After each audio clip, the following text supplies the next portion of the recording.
Yes, there are two particular audiences that are being targeted by Scientology during these interviews, and that does need to be remembered. It's not just about their image in the public light, it is also about their image inside their own rank and files.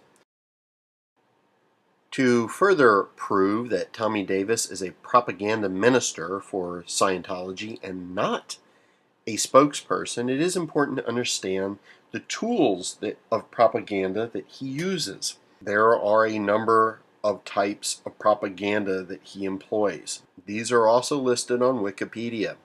Ad hominem is a Latin phrase that has come to mean attacking your opponent as opposed to attacking their arguments. The incident on Nightline is a great example of this being used. Furthermore, the Nathan Baca debacle, where Tommy Davis was asked about the barbed wire facing inward, the sniper's nest across the highway, and the Xenu story, and being attacked as a hateful bigot, is also a confirmation and reformation of this tactic. Ad nauseum. This argument approach uses tireless repetition of an idea, especially a simple slogan that is repeated enough times, may begin to be taken as truth. This approach works best when media sources are limited and controlled by the propagator. Scientology goes to great lengths to control the interviews. They will only answer certain questions. They will verbally and viciously attack a reporter who tries to expand on uncomfortable areas with such words directly relating to this type of propaganda as hateful, disrespectful, terroristic, etc. Tommy Davis many of times has stated, what you're doing right now is hateful.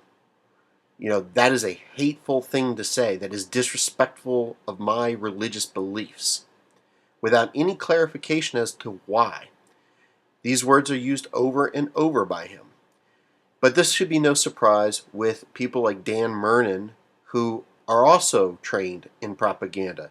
Scientology works, and you know it, and you don't want to help people. Scientology works, and you know it. Scientology helps people, and you don't want people to be helped. He's on video repeating this over and over and over.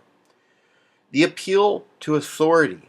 Appeals to authority cite prominent figures to support a position, idea, arguments, or course of action. Of course, they will routinely cite LRH, but they also do things like cite other authorities, such as that they have a tax-free status as a religion from the Internal Revenue Service. And how much more could you possibly ask for in being recognized as religion than to be recognized by the Internal Revenue Service? It just doesn't get any bigger or better than that. Appeal to fear. Appeal to fear seeks to build support by instilling anxieties and panic in the general population. For example, Joseph Goebbels exploited Theodor Kaufmann's Germany Must Perish to claim that the Allies sought the extermination of the German people.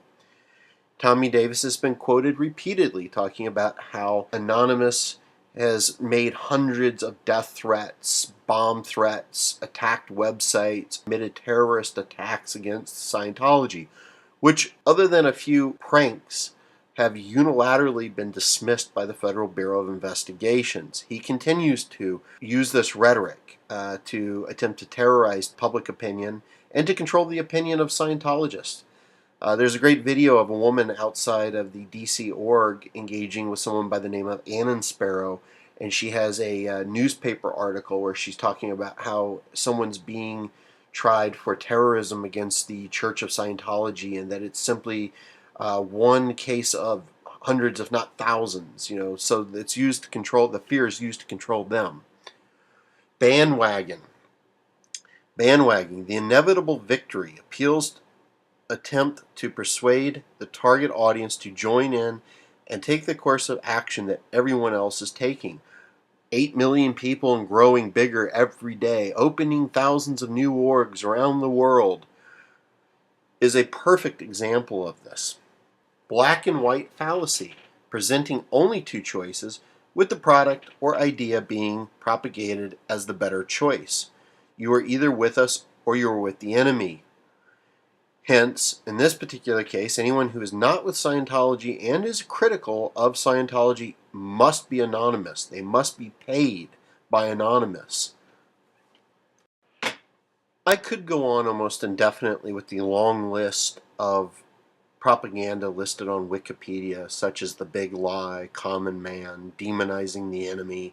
These are all incorporated if you watch closely Tommy Davis's interviews. What's interesting, though, is, again, he is the spokesperson for Scientology. He does not employ the tactics of a spokesperson, which is to speak about the organization's true beliefs, to provide clarity, to provide a connection to the general public, and to give a true and genuine representation of the organization. What he does do is incorporate all of these and more propaganda techniques, which in this particular interview, which in this particular video recording that I'm doing here, I can only equate the man with an ignorant version, a dumber version, a less powerful version of a Joseph Goebbels. Someone, thankfully, that will never reach the heights of that type of monster, because Tommy the Tool is a fail. He's a fail as a spokesperson, which is a fraud to call him one, and he's a fail of a propaganda minister. This is Radio Paul, and I thank you for listening.